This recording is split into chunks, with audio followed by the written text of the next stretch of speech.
ઉમરેઠ તાલુકાના વણસોલ તાબે આવેલા હેમરાજપુરા ગામમાં સીમ વિસ્તારમાં પાકા રસ્તાની સુવિધા ન હોવાથી સ્થાનિક ખેડૂતો અને ગ્રામજનો ફરી એકવાર આંદોલનમય અવાજ ઉઠાવી રહ્યા છે। અંદાજે 50 જેટલા ખેડૂત પરિવારોને ચોમાસાની ઋતુમાં કાદવ કીચડ ભર્યા રસ્તાઓને કારણે ભારે મુશ્કેલીઓનો સામનો કરવો પડી રહ્યો છે।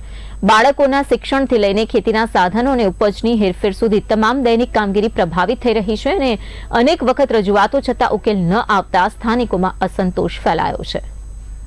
એવું છે 15માં નાના પંચમાં આપણે સીસી રોડ 1 લાખ રૂપિયાનો પાસ થયો હતો, તે અત્યારે થયેલો બતાવ્યો છે પણ થયો નથી।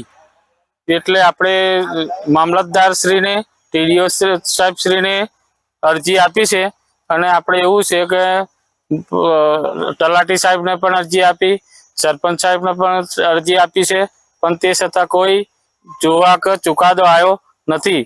એટલા માટે આપણે ઉપર નરેન્દ્ર મોદી સાહેબને, મુખ્યમંત્રી સાહેબને અને દરેક જણને આપણે આવીને તપાસ કરીને આપણો રોડ સંપૂર્ણપણે કામ કરી